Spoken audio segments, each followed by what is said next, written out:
Hello dear friend, this is Ashish Charles. Today we are going to discuss our new unit second of class 11th structure of atom. तो आज हम नए chapter पे discuss करने जा रहे हैं जो कि है स्ट्रक्चर ऑफ एटम। तो स्ट्रक्चर ऑफ एटम में क्या होता है कि हमने अलग अलग टाइम पर अलग अलग साइंटिस्ट ने अपनी अपनी कहानियां सुनानी शुरू करी एटम को डिफाइन करने के लिए।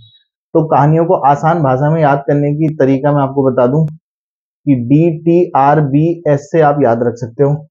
डी का मतलब यहाँ पे डाल्टन से हैं जिन्होंने अपना मॉडल 1803 में दिया। 101 साल बाद इनको याद आई। थॉमसन ने अपना मॉडल प्रेजेंट किया 1904 में। रदरफोर्ड ने 1911 में अपना मॉडल दिया। बोर ने 1913 और स्ट्रोडिंगर नाम के साइंटिस्ट ने 1926 में अपने मॉडल को डिफाइन करने की कोशिश करी। तो सबसे पहले डाल्टन ने क्या कहा कि एटम जो है वो एटोमस शब्द से बना है या एटमस या एटोमा वर्ड या शब्द से बना है जिसका मतलब होता है अनब्रेकेबल और अनकटेबल। तो एटम एक ऐसी स्मॉलेस्ट यूनिट है जिसे छोटे टुकड़ों में तोड़ा नहीं जा सकता। एटम सबसे स्मॉलेस्ट पार्ट है, but after the discovery of electron proton neutron ये मॉडल खत्म हो गया। तो इसके बाद थॉमसन सन ने इलेक्ट्रॉन की डिस्कवरी करी। इस ट्रिक को याद करने के लिए ऐसे भी याद रख सकते हैं, ईट पग नाचे। इलेक्ट्रॉन की डिस्कवरी थॉमसन, प्रोटॉन की डिस्कवरी गोल्डस्टीन, न्यूट्रॉन की डिस्कवरी चैडविक। कुछ जगह पे ऐसे बता देते हैं कि ईट पर नाचे। इलेक्ट्रॉन की डिस्कवरी थॉमसन, प्रोटॉन की डिस्कवरी रदरफोर्ड, न्यूट्रॉन की डिस्कवरी चैडविक। प्रोटॉन की डिस्कवरी रदरफोर्ड ने नहीं करी, रदरफोर्ड ने पूरे न्यूक्लियस की डिस्कवरी करी थी, लेकिन प्रोटॉन की डिस्कवरी पर्टिकुलरली गोल्डस्टीन ने करी है। तो इस बेसिस पर आप साइंटिस्ट के नाम भी ध्यान रख सकते हैं। तो इलेक्ट्रॉन की डिस्कवरी किसने करी? थॉमसन सन ने इलेक्ट्रॉन की डिस्कवरी करी। तो इलेक्ट्रॉन की डिस्कवरी करने के बाद, क्योंकि आज से पहले 100 साल तक तो यही माना जा रहा होगा कि एटम सबसे छोटा पार्टिकल है, पर क्योंकि इन्होंने इलेक्ट्रॉन की डिस्कवरी करी तो इलेक्ट्रॉन की डिस्कवरी करने के बाद इन्होंने अपना मॉडल दिया। इन्होंने कहा कि atom is a positive charge sphere in which electrons are embedded into in it like seeds in watermelon. That's why it is also called watermelon model और plum pudding model. Watermelon model और plum pudding model. तो उन्होंने अपना model दिया कि atom एक positive charge का गोला है, स्फीयर है, पॉजिटिव स्फीयर है। इनका मानना ये था, और इलेक्ट्रॉन ऐसे फंसे होते हैं नेगेटिव पार्टिकल जैसे तरबूज में बीज। फिर रदरफोर्ड ने, ये सब एक दूसरे के टीचर स्टूडेंट ही हैं। थॉमसन सबसे बड़े टीचर हैं, फिर उनके स्टूडेंट रदरफोर्ड, उनके स्टूडेंट बोर, फिर ऐसे ही चल रहा है मामला। तो ये टीचर स्टूडेंट वाला मामला है। रदरफोर्ड ने कुछ ही सालों में, 6-7 सालों में अपना मॉडल दिया, क्योंकि इन्होंने कहा, इन्होंने एक्चुअली क्या किया कि इन्होंने गोल्ड फॉइल लिया। तो गोल्ड फॉइल को हम बुक में ऐसे दिखाते हैं, कुछ बुक में ऐसे लिखा रहता है, गोल्ड फॉइल ऐसे दिखा देगा। हमारे लिए तो गोल्ड AU एटम ही है, एलिमेंट है मेरे लिए। तो इन्होंने गोल्ड फॉइल पर अल्फा रेस पास करवाई। क्या पास करवाई? Alpha rays. तो जब ये गोल्ड फॉइल पर अल्फा रेस पास करवाई तो इन्होंने ये देखा कि बहुत सारी alpha rays as it is पार हो गई। मैं आपकी जानकारी के लिए बता दूं कि अल्फा रेस पॉजिटिव रेस होती हैं।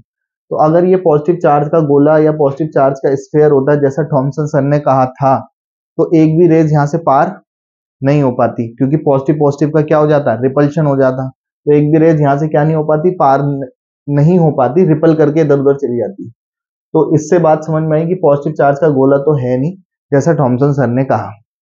फिर दूसरा पॉइंट ये, इन्होंने ये पाया कि बहुत सारी रेस में से कुछ रेस कुछ एंगल पर डिफ्लेक्शन शो कर रही थी, मुड़ जा रही थी। तो इस बात से, ये सेकंड एक्सपेरिमेंट से ये ऑब्जर्व हुआ कि पॉजिटिव चार्ज का गोला तो नहीं है, लेकिन कहीं ना कहीं पॉजिटिव जरूर है जिनके रिपल्शन से ये डिफ्लेक्शन शो कर रहा है।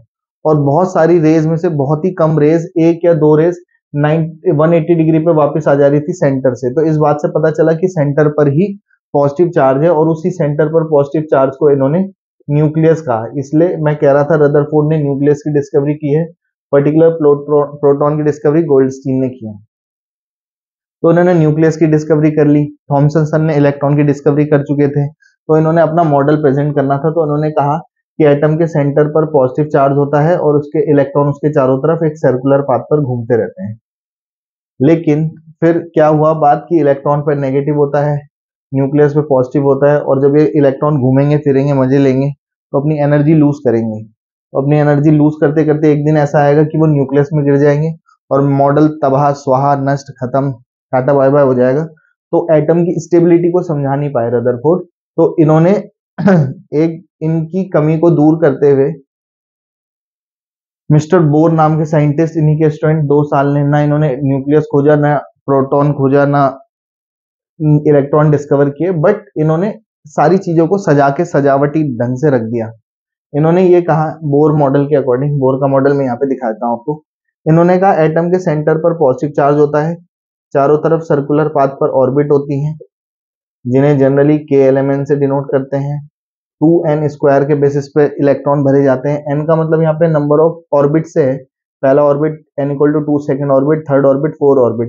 जब n की जगह 1 2 3 4 रखोगे तो इलेक्ट्रॉन क्या आएंगे 1 रखने पे, 1 का स्क्वायर 1 इंटू 2, 2 8 18 32 के बेसिस पर जनरली इलेक्ट्रॉन भरते हैं। आज भी हम वही कर रहे हैं वैसे तो जनरली, बट इस तरीके से इलेक्ट्रॉन को फिल करना है, ऐसा बोर का मानना है। पर एक्चुअली यहाँ पर भी इलेक्ट्रॉन्स ही हैं। जब इलेक्ट्रॉन घूमेंगे फिरेंगे मजे लेंगे तो न्यूक्लियस पे गिर जाने चाहिए थे, इस पे नेगेटिव इस पे पॉजिटिव है, तो मॉडल यहाँ भी खत्म हो जाना चाहिए था। तो इन्होंने इस स्टेबिलिटी को कुछ मैथमेटिकल ढंग से समझाया। इन्होंने कहा इलेक्ट्रॉन केवल उन्हीं ऑर्बिट पे घूमेंगे जहां पे एंगुलर मोमेंटम mvr की वैल्यू h/2 पाई का इंटीग्रल मल्टीपल होगी। इंटीजर का मतलब यहाँ पे पूर्ण अंक होता है हिंदी में, पूरे पूरे अंक वाला। तो इलेक्ट्रॉन या तो यहाँ होगा, या तो यहाँ होगा, या तो यहाँ होगा, या तो यहाँ होगा, यहाँ नहीं होगा। तो कभी न्यूक्लियस में भी नहीं होगा और मॉडल खत्म भी नहीं होगा। इसी स्टेटमेंट के बेसिस पर हम एटम की स्टेबिलिटी को समझा पाते हैं बोर के अकॉर्डिंग, जो बात रदरफोर्ड नहीं कर पाया। तो रदरफोर्ड की कमी को दूर करते हुए इन्होंने इस बात को समझाया। जब भी किसी साइंटिस्ट ने इतिहास में मैथमेटिकली कोई बात कही तो ज्यादातर लोगों को समझ नहीं आई। उन्होंने कहा भाई ठीक ही कह रहा होगा। तो मॉडल आज तक इसी के बेसिस पे चल भी रहा है। पर इसकी लिमिटेशन भी है बोर मॉडल की, कि ये सिर्फ वन इलेक्ट्रॉन सिस्टम को कंप्लीटली डिफाइन कर पाता है। वन इलेक्ट्रॉन सिस्टम मतलब जैसे हाइड्रोजन के पास 1 इलेक्ट्रॉन होता है, हीलियम का एटॉमिक नंबर 2 होता है He+, तो 1 इलेक्ट्रॉन चला गया तो इसके पास भी 1 इलेक्ट्रॉन है। लिथियम के पास एटॉमिक नंबर 3 होता है, atomic number equal to number of electron, 3 electron है। पर Li+2 ने 2 इलेक्ट्रॉन दे दिए तो फिर से 1 इलेक्ट्रॉन सिस्टम हो गया। तो ये मल्टी इलेक्ट्रॉन सिस्टम को एक्सप्लेन नहीं कर पाता, और इसकी कमी ये है कि ये जीमान इफेक्ट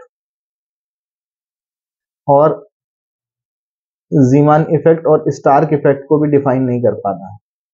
तो उस बात को, ये इनकी लिमिटेशन से जो कर नहीं पाता, डिफाइन नहीं कर पाता। और फिर श्रोडिंगर का मानना यह है कि इलेक्ट्रॉन जैसा पार्टिकल वेव की तरह बिहेव करता है। क्वांटम मैकेनिक्स से कनेक्ट कर दिया इन्होंने कि वेव माना, और इन्होंने कहा वेव इक्वेशन इस इक्वेशन से दी जाएगी, del2 psi over del x2 plus 8 pi square m upon h square e minus v psi equal to 0। Class 11th में बस ये याद करना ही इंपॉर्टेंट बहुत है।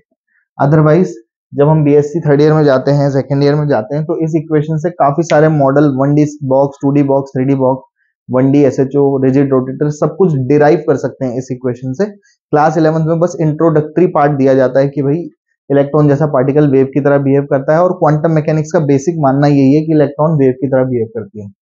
बात इंपॉर्टेंट सी ये है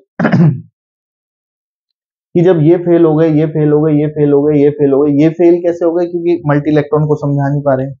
श्रोडिंगर भी वेव की तरह माने जा रहे हैं, और कंप्लीटली आज तक भी कोई मॉडल किसी छोटे से पार्टिकल को डिफाइन नहीं कर पाया है। तो फिर पढ़ा क्यों रहे हो?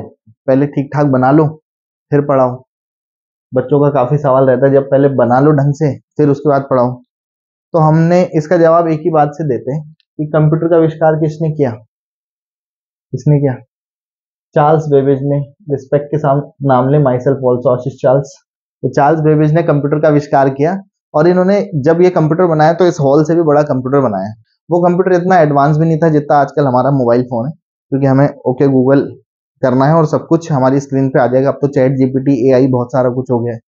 इतना एडवांस मामला हो गया है कि सब कुछ जो आपके सामने स्क्रीन पे प्लेट में लाके रख दे रहा है, बस आपको खाने की देरी है।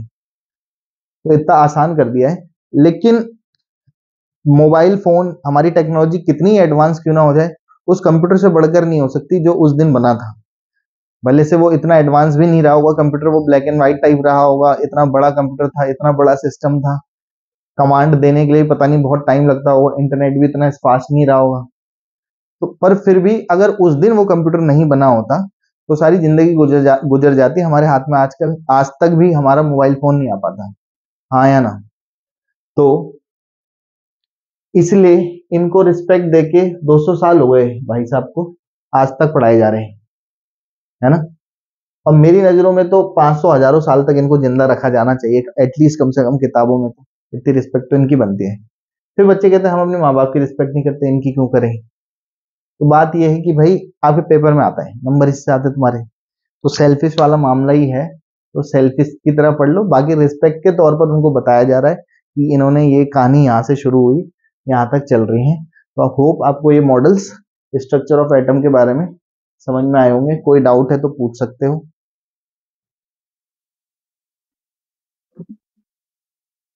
तो अब हम नए टॉपिक पे डिस्कस करने जा रहे हैं, जो कि है हमारा ऑफ बाउस प्रिंसिपल।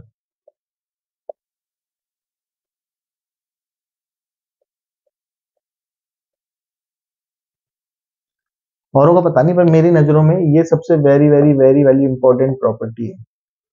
मैं मान नहीं सकता कि अगर किसी को ये ना आता हो और उससे पेपर लगा ले, उनके पेपर क्वालिफाइड हो जाए। बहुत इंपॉर्टेंट बात कही इन्होंने भाई साहब ने।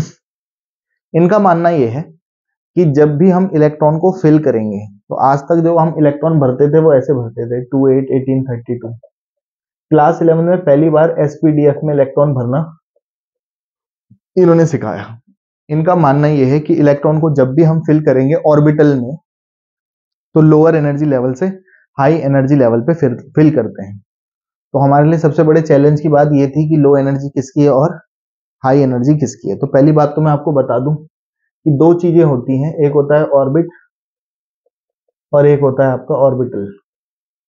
ऑर्बिट वो है जहां आप रहते हो, आपका शहर, टाउन, जैसे आप कोटद्वार में रहते हो। ऑर्बिटल वो है जहां आप एक्चुअली में रहते हो, मोहल्ले कॉलोनी से मतलब है, ठीक?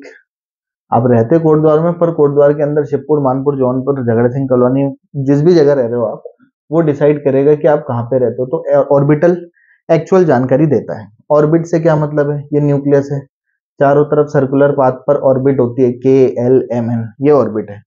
ऑर्बिट के अंदर कोई जगह और भी होती है जो आप क्लास 11 में पहली बार समझने की कोशिश करते हो कि भाई कोटद्वार है, सिर्फ कोटद्वार वाला मामला नहीं है। 10 तक तो कोटद्वार ही था, कोटद्वार मतलब आपका शहर था, पर कोटद्वार के अंदर कुछ और भी जगह है, वो क्लास 11 में पहली बार समझने की कोशिश करते हो, जिसका नाम क्या है?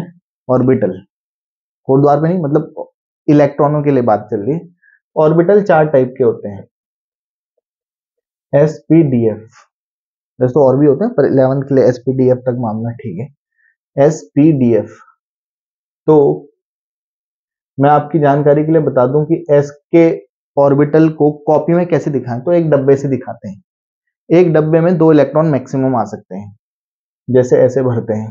पी में मैक्सिमम 3 डब्बे होते हैं, मैक्सिमम 6 इलेक्ट्रॉन आ सकते हैं। डी में नंबर ऑफ डब्बे ऑर्बिटल 5 होते हैं, मैक्सिमम 10 इलेक्ट्रॉन आ सकते हैं। एफ में 1 2 3 4 5 6 7 ऑर्बिटल्स होती हैं, 7 डब्बे होते हैं, और मैक्सिमम 14 इलेक्ट्रॉन आ सकते हैं। मैक्सिमम इलेक्ट्रॉन्स लिख रहा हूँ, मिनिमम तो कितने भी हो सकते हैं। फिर तो ये बात होप आपको समझ में आ रही होगी। एस पी डी एफ, जो कि क्या है? ऑर्बिटल है।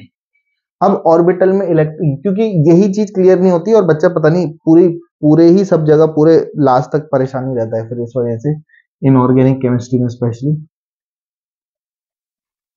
तो पीरियोडिक टेबल में 7 पीरियड है, तो इन्होंने आपको ट्रिक से याद कराने की कोशिश करी कि आपको अगर लोअर एनर्जी लेवल से हाई एनर्जी लेवल समझ नहीं आ रहा, तो उन्होंने कहा पहले जो पीरियोडिक टेबल है, आपको पता होगा पीरियोडिक टेबल किसे कहते हैं, दिख भी जाएगी पीरियोडिक टेबल, दिख रही होगी। पीरियोडिक टेबल में आपके पास यहाँ पर फर्स्ट ग्रुप है लीने की रूबी, जो फ्रेंडशिप वाला जो ग्रुप होता है, hydrogen, lithium, sodium, potassium, rubidium, caesium और फ्रेंडशिप, 7 पीरियड होते हैं और 18 ग्रुप होते हैं पीरियोडिक टेबल में। तो ऐसे 7 पीरियड होते हैं, इसलिए आप 1s से लेके 7s बना लो। आपको पता होगा कि पहले पीरियड में 2 ही एलिमेंट आते हैं, हाइड्रोजन और हीलियम। तो 2 इलेक्ट्रॉन तो एस में यहीं भर जाएंगे, क्योंकि एस में मैक्सिमम 2 इलेक्ट्रॉन आ सकते हैं। तो इसलिए 1p 1d 1f बनाने की रिक्वायरमेंट नहीं होती, वो होता ही नहीं। तो सेकंड पीरियड में 2p 3p 4p 5p 6p और 7p बना लेते हैं। अब दूसरे पीरियड में hydrogen, helium, lithium, beryllium, boron, carbon, nitrogen, oxygen, fluorine, neon ऐसे चलता है। तो 8 एलिमेंट आते हैं सेकंड पीरियड में, तो 2 यहाँ और 6 यहाँ, 8 तो यहीं बढ़ जाएंगे, इसलिए 2D नहीं बनता, 2D होता भी नहीं है। डी ब्लॉक की 4 ही सीरीज है, 4th 5th 6th 7th period के दिख रहे होंगे आपको, यहाँ पे दिख जाएंगे 3D 4D 5D 6D, 4 ही सीरीज है डी ब्लॉक की। पीरियोडिक टेबल में थर्ड ग्रुप से 12 ग्रुप, 4th 5th 6th और 7th पीरियड के एलिमेंट को डी ब्लॉक कहते हैं, इसलिए 7D नहीं आता, 3D 4D 5D और 6D आता है। और एफ ब्लॉक के 2 ही सीरीज चलती है, लेंथेनॉइड और एक्टिनॉइड, इसलिए वो 2 ही सीरीज हैं, 4F और 5F। तो अब इन्होंने ये कहा कि इलेक्ट्रॉन को लो से हाई में भरेंगे, सबसे पहले तो ऐसे बना लेंगे, वैसे मैं इसके बाद एक और ट्रिक भी बता दूंगा, बट फिर भी ऑफ-बाउ का मानना ये है, अगर सिर्फ ऑफ-बाउ प्रिंसिपल लिखने के लिए आता है तो according to Aufbau, when we configurate the electron in orbitals, then electron will be filled from lower energy level to higher energy level. तो लो से हाई में भरेंगे, तो 1s2 2s2 2p6 3s2, 2p6 क्यों कह रहे हैं, क्योंकि p में मैक्सिमम 6 इलेक्ट्रॉन आ सकते हैं। 2p6 3s2 3p6 4s2 3d10 4p6 5s2 4d10 5p6 6s2 4f14 5d10 6p6 7s2 5f14 6d10 7p6। इस ढंग से हम इलेक्ट्रॉन बड़े से बड़े एलिमेंट का कॉन्फ़िगरेशन कर सकते हैं इस बेसिस पर। एग्जांपल लेके चलते हैं, रेडॉन, इसका एटॉमिक नंबर 86 होता है, तो इसका कॉन्फ़िगरेशन करते हैं। कैसे करेंगे, 1s2, देन पूंछ से एरो की तरफ चलेंगे। बुक में ऐसे बनाया रहता तो वो थोड़ा कंफ्यूजिंग लगता है, मैं ऐसे ही बना रहा हूँ सिंपल, कि 1s2 फिर 2s2 फिर 2p6 3s2 2p6 3s2 3p6 4s2 3d10 4p6 5s2 4d10 4d10 तक दिख रहा होगा, 1s2 2s2 2p6 3s2 3p6 4s2 3d10 4p6 5s2 4d10, फिर 5p6 देन 6s2, 6s2 के बाद कहाँ जाएंगे, 4f14, f में 14 आ सकते हैं मैक्सिमम, 4f14 फिर 5d10 फिर 6p6 फिर 7s2 फिर 5f14, फिर इस ढंग से चलेगा, है ना। तो इस ढंग से चलेगा, तो हमें एटॉमिक नंबर 86 है, तो 86 ही इलेक्ट्रॉन है, तो इलेक्ट्रॉन 86 इलेक्ट्रॉन को कॉन्फ़िगरेट करना है, काउंट कर लेते हैं। Atomic number equal to number of electron equal to number of proton, तो इलेक्ट्रॉन ये है, 4s2 तक 20 बढ़ जाते हैं, भरोसा ना हो तो 2 और 2 4 और 6 10, 2 12 6 18 2 20 20 10 30 36 38 48 54 हो रहे होंगे, 55 56 56 और 4 60 10 70 80 86। अगर ये 85 होता तो यहाँ पे 6p5 हो जाता। लास्ट इलेक्ट्रॉन p में जा रहा है तो पक्का p ब्लॉक का होगा, s में जाएगा तो s ब्लॉक का होगा, d में जाएगा तो d ब्लॉक का होगा, f में जाएगा तो f ब्लॉक का होगा। कुछ समझ आया, ठीक है। नेक्स्ट आगे बढ़ जा रहे हैं, एक एग्जांपल और लेके चलते हैं आपके सामने और ट्रिक भी बताते हैं।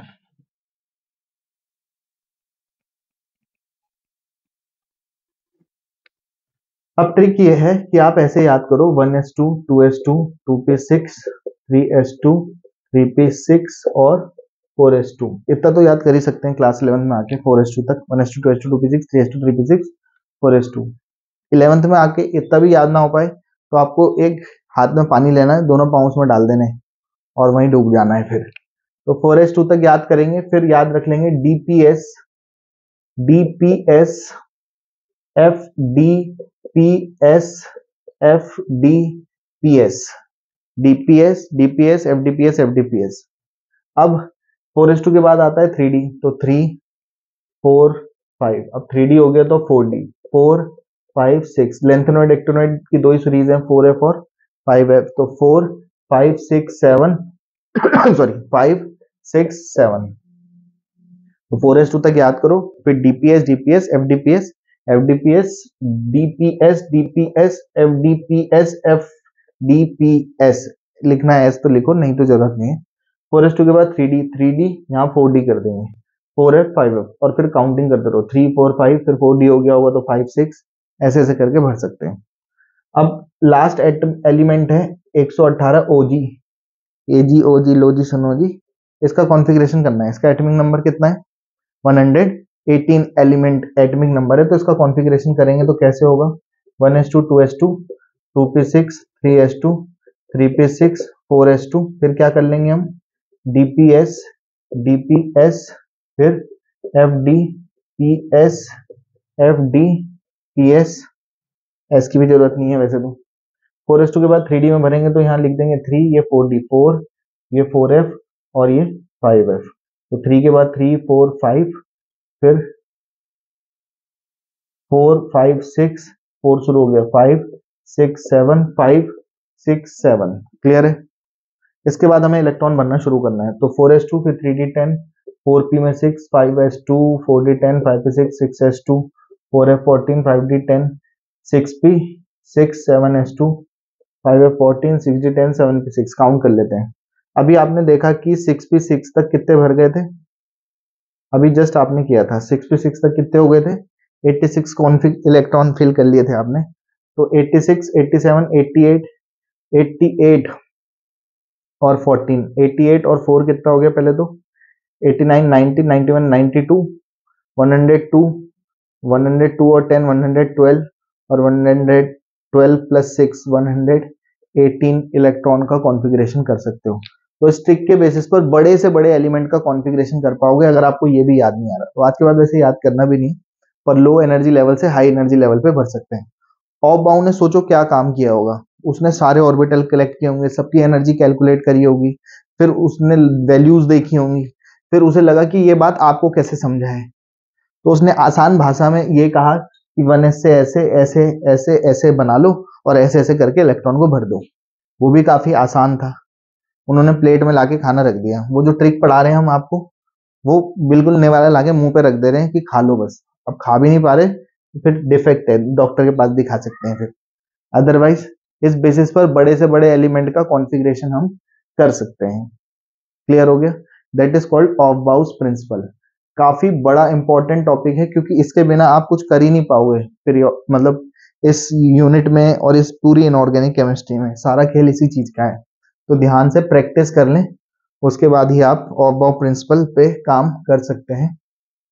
एक बात मैं ये कहना चाह रहा था कि कई बार ऐसे आ जाता है 4f और 3d में एनर्जी किसकी ज्यादा है, तो हमको ऐसे लगता है कि ये 1 2 3 4, और अगर मैं सिर्फ ऑर्बिट के बेसिस पे करता तो पहला ऑर्बिट दूसरा ऑर्बिट तीसरा ऑर्बिट और ये चौथा ऑर्बिट है, तो हमें लगता है कि इसकी एनर्जी कम है इसकी एनर्जी ज्यादा है ना, 4f वाले की ज्यादा है, ठीक है 4f नहीं सॉरी 4s और 3d के बारे में बात कर रहे हैं। क्वेश्चन ये है दोनों में से किसकी एनर्जी ज्यादा है या कम है, तो हमको कई बार हम ये देखते हैं सिर्फ ये जो है वो ऑर्बिट को प्रेजेंट कर रहे हैं, प्रिंसिपल क्वांटम नंबर कहते हैं, आगे पढ़ेंगे क्वांटम नंबर्स में। तो ये 3 और ये 4, फोर्थ ऑर्बिट को प्रेजेंट कर रहा है थर्ड ऑर्बिट, तो फोर्थ वाले की ज्यादा एनर्जी होनी चाहिए थी, पर ये एक्चुअली ऑफ बाउ का क्वेश्चन है।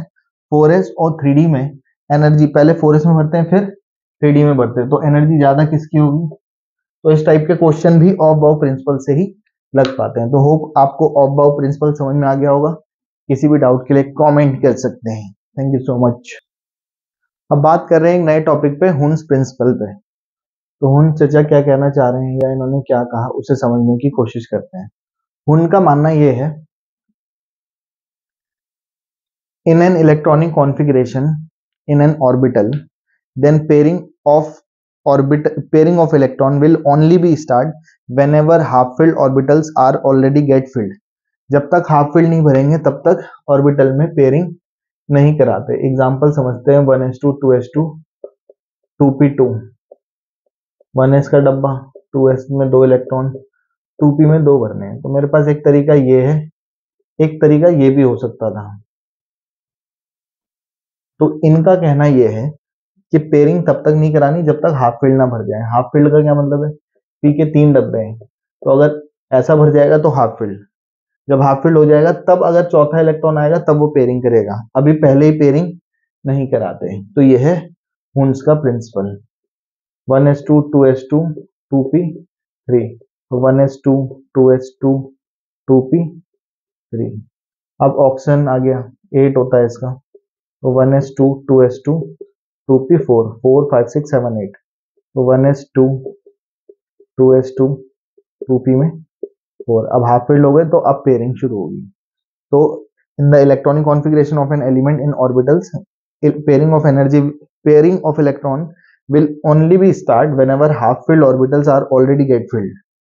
ये इनका कहना है। फिर इसी ढंग से एग्जांपल्स दिखा सकते हैं, क्लोरीन, नियॉन वगैरह आगे कॉन्फ़िगरेशन करके हुन प्रिंसिपल दिखा सकते हैं। एक्चुअली इसका पूरा नाम है Hund's rule for maximum multiplicity. इस बात का क्या मतलब है उसी को समझते हैं।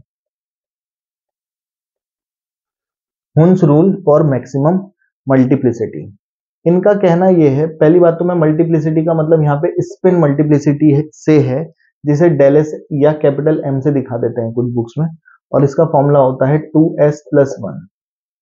तो सोचो कि अगर मैं p में ऐसे भरूंगा तो इसका स्पिन होगा +½ इसका भी होगा +½ तो हाफ प्लस हाफ कितना हो जाएगा 1। तो spin quantum number, total spin quantum number इसके लिए कितना आ रहा है 1। तो अगर मैं इसकी स्पिन मल्टीप्लिसिटी निकालता हूं तो 2s+1 से 2 × 1, 2 1 2 +1 कितना आ रहा है 3। लेकिन अगर मैं इलेक्ट्रॉन को इस ढंग से भरता तो तब मेरी spin multiplicity half minus half, क्योंकि नीचे की तरफ है तो -½ तो ये 0 आती। तब मल्टीप्लिसिटी की वैल्यू कितनी आती 2s+1, 2 0 0 +1 तब 1 आती। तो रूल क्या है कि मैक्सिमम आनी चाहिए। मैक्सिमम कब आएगी, जितने ज्यादा अनपेयर होंगे उतनी ज्यादा आएगी। अब मैं आपको एक और ट्रिक बता दूं, जितने अनपेयर होते हैं उससे एक ज्यादा मल्टीप्लिसिटी आती है। कितने अनपेयर है 2, तो उससे एक ज्यादा कितनी आएगी। कितने अनपेयर है, यहाँ तो 0 अनपेयर है तो पेयर है, पेयर वाले हैं, सेटिंग एन की वैलेंटाइन बना सकते हैं, ये बेचारे सिंगल है बना नहीं पाएंगे। तो ये तो पेयरिंग एन की सेटिंग वाले हैं, कपल वाला मामला है। अनपेयर 0 है तो जितने भी अनपेयर होंगे उससे एक ज्यादा मल्टीप्लिसिटी आती है, तो 0 से एक ज्यादा 1 ही आएगी। तो जितने ज्यादा नंबर ऑफ अनपेयर रहेंगे, पेयरिंग कम से कम रहेगी, उतनी मल्टीप्लिसिटी ज्यादा आती है। इसलिए हाफ फील्ड करके ही भरते हैं, मतलब पहले हाफ फील्ड भरते हैं तभी पेयरिंग कराएंगे, पहले ही पेयरिंग कराएंगे नहीं। That is Hund rule.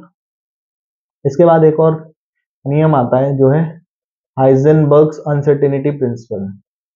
हाइजेनबर्ग्स uncertainty principle, Heisenberg के अनिश्चितता का सिद्धांत। निश्चित नहीं है, फिक्स नहीं है कुछ बातें, क्या फिक्स नहीं है, क्या निश्चित नहीं है, क्या सर्टेन नहीं है, उसे ही समझ रहे हैं।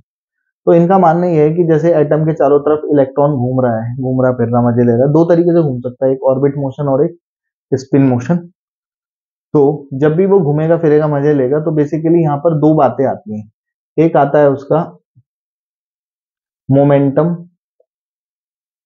और एक चीज आती है उसकी पोजीशन। तो एक ही समय पर दोनों चीजों को सर्टेन रूप से मेजर करना पॉसिबल नहीं है। It is impossible to calculate position and momentum of a quantum mechanical particle like an electron at a same time. एक ही समय पर दोनों चीजों को सर्टेन रूप से मेजर करना पॉसिबल नहीं है। अगर हम उसकी पोजीशन मेजर करेंगे तो मोमेंटम बदल जाएगा, अगर हम उसका मोमेंटम कैलकुलेट करेंगे तो उसी समय उसकी पोजीशन बदल जाएगी। एक ही समय पर दोनों चीजों को सर्टेन रूप से मेजर करना पॉसिबल नहीं है, सर्टेन नहीं है, अनसर्टेन वाला मामला है। इसी को हाइजेनबर्ग अनसर्टेनिटी प्रिंसिपल कहते हैं। फिर से बता दें, it is impossible to calculate position and momentum of a same quantum mechanical like an electron at a time cannot be certain or it is impossible to calculate, so that principle or called Heisenberg uncertainty principle।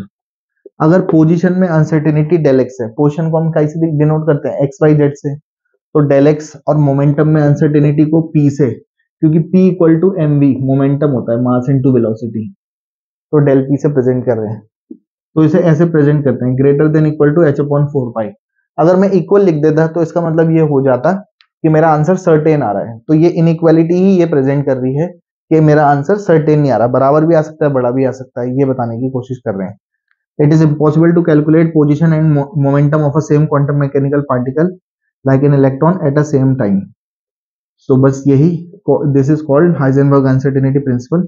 इसे थोड़ा सा और लिखना चाहें ढंग से तो इसे ऐसे भी लिख सकते हैं, क्यों, क्योंकि P बराबर कितना होता है mv, तो ये h/4 पाई।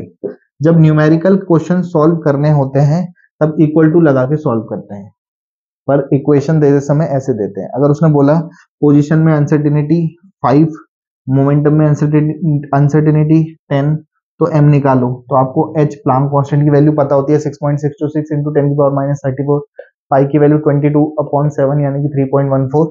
वो वैल्यू पुट करके यहाँ से मास कैलकुलेट कर सकते हो। अगर ये दिया होगा तो वेलोसिटी मेजर कर सकते हैं, ये दिया हो तो पोजीशन मेजर कर सकते हैं। पर दोनों, if we calculate the position of a particle momentum will be change, if we calculate the momentum of a particle its position will be change, क्योंकि वो तो मूव ही कर रहा है। तो एक ही समय पर दोनों चीजों को मेजर करना पॉसिबल नहीं है, that is called Heisenberg uncertainty principal. Clear हो गया? अब हम एक नए टॉपिक पे बात कर रहे हैं, जो है एंगुलर नोड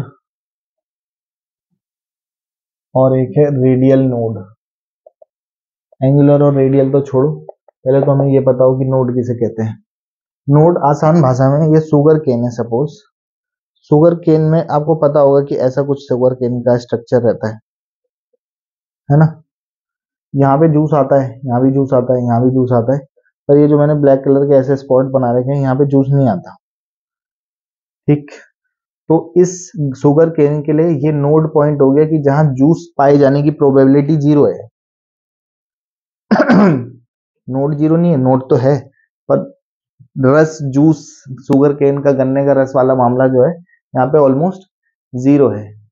तो जैसे s ऑर्बिटल है, ये तो चारों तरफ ही एक ही तरह इलेक्ट्रॉन डेंसिटी घूमेगी इसकी, लेकिन p ऑर्बिटल कुछ इस ढंग का होता है, डम्बेल शेप होता है। पहले तो एक टॉपिक और शॉर्ट वाला बताते हैं कि s ऑर्बिटल का शेप स्फेरिकल, p ऑर्बिटल का शेप डम्बेल, d ऑर्बिटल का shape double dumbbell, f orbital का शेप वैसे तो अनडिफाइंड, कुछ बुक्स में अनडिफाइंड, कुछ बुक्स के according shape as a rosette flower, कुछ बुक्स में बना के भी दिखा देता है, जैसे ऐसे F X cube, F Y cube, F Z cube. फिर एक एफ ऑर्बिटल का एफ एक्स वाई जेड, ऐसे नाम होते हैं इनके। एक एफ का शेप ऐसे भी दिखा देता है बुक में, और फिर उसके बाद कुछ इस ढंग से भी शेप बना देते हैं, जैसे ये वाला ही बना हुआ है। इस टाइप से कुछ शेप्स बना देते हैं, वैसे अनडिफाइंड या रोजेट फ्लावर बोल देते हैं। तो जैसे ये पी ऑर्बिटल है, तो पी ऑर्बिटल के कहने का मतलब ये है कि ये P X P Y P Z है, तो ये वाला जो डब्बा है वो ये है, और यहाँ पर जो है इलेक्ट्रॉन यहाँ घूमेंगे, यहाँ घूमेंगे, मतलब इलेक्ट्रॉन यहाँ होंगे, पर इस पॉइंट पे नहीं होंगे। इसी पॉइंट को कह रहे हैं नोड पॉइंट। ये है फॉर्मूला नोड पॉइंट निकालने का, मतलब नोड का मतलब ये है, डी के लिए नोड ये है, ऐसे ही एफ के लिए। तो अलग अलग ऑर्बिटल्स जहाँ पे इलेक्ट्रॉन पाए जाने की प्रोबेबिलिटी है, वहां पे ऐसी जगहें भी होंगी जहाँ इलेक्ट्रॉन पाए जाने की प्रोबेबिलिटी 0 है, उसी को नोड कह रहे हैं। ठीक, तो एंगुलर नोड और दो नोड बनती है, रेडियल नोड और एंगुलर नोड, हवा में, स्पेस में। तो रेडियल के लास्ट में क्या आ रहा है? एल, तो इसका फॉर्मूला है एल, इसका फॉर्मूला है एल। और एंगुलर नोड रेडियल नोड निकालने का फॉर्मूला है N minus L minus one. और अगर हम टोटल नोड सवाल में पूछा हो, तो टोटल नोड निकालने का फॉर्मूला इन दोनों को जोड़ दो, टोटल आ जाएगा, माइनस एल से प्लस एल कट के टोटल नोड कितने आएंगे? N minus one. तो कुछ एग्जाम्पल दिखा देते हैं, 3p, 4f, 5d, ये 3 एग्जाम्पल ले रहे हैं। तो इतनी बात से क्या आपको समझ में आता है कि यहाँ पे n की वैल्यू 3 है, और क्योंकि एजीमुथल क्वांटम नंबर से पता चलता है कि अगर l की वैल्यू 0, 1, 2, 3 है, तो कौन से ऑर्बिटल में इलेक्ट्रॉन होते हैं? s, p, d या f में। तो p ऑर्बिटल में तो l की वैल्यू 1 क्यों आई? समझ में आ गई बात? तो n पता है, l पता है, तो आपका एंगुलर नोड कितने बनेंगे इसके लिए? l यानी कि 1। रेडियल नोड की बात करें तो रेडियल नोड का फॉर्मूला क्या है? n minus L minus one, 3 minus one minus one. तो 3 में से एक गया 2, 2 में से एक गया 1, वो भी 1 आएगा, क्योंकि ये फॉर्मूला है। तो n की जगह 3 लगाऊंगा, l की जगह 1 लगाऊंगा, ये लगाऊंगा, तो 3 माइनस 2 1 ही आ रहा होगा। तो रेडियल नोड भी 1, एंगुलर नोड भी 1। और अगर टोटल नोड पूछा होगा तो टोटल नोड कितने आएंगे? दोनों को जोड़ दो, या n माइनस वन भी करते तो 3 माइनस वन करेंगे तो कितना आएगा? 2 आना ही पड़ेगा। इस वाले के लिए करेंगे तो n इक्वल टू कितना हो गया? 4। l इक्वल टू कितना हो गया f ऑर्बिटल के लिए? 3। तो अगर इतना हो गया तो एंगुलर नोड, एंगुलर का फॉर्मूला क्या है? l, l का मतलब 3। रेडियल नोड का फॉर्मूला क्या है? n minus L minus one, 4 minus 3 1, और 1 में से 1 माइनस कर देंगे तो 0, सॉरी। तो रेडियल नोड कितने आएंगे इसके लिए? 0। और अगर हम टोटल नोड की बात करें तो टोटल नोड दोनों को जोड़ दो, या 4 माइनस 1 कर दो तो भी 3 आएगा। ये वाला एच डब्ल्यू, कुछ समझ आया? तो रेडियल और एंगुलर नोड बता दिया। अभी तक हम कितनी बात कर चुके हैं आपके साथ इस चैप्टर में? Dalton, Thomson, Rutherford, Bohr, Schrodinger, Aufbau, Hund's, Heisenberg, uncertainty principle, shapes of orbitals 9वां टॉपिक, और 10वां टॉपिक रेडियल और एंगुलर नोट पे बात कर चुके हैं। तो इसमें कुछ कुछ टॉपिक्स और बचे हैं, 4-5 टॉपिक ही और बचे हैं, उन पे बात करेंगे नेक्स्ट पार्ट में। बाकी जी लो अपनी जिंदगी, कल पियेंगे खून। Have a good day, goodbye, good night, Shivratri. Thank you so much. आप अपनी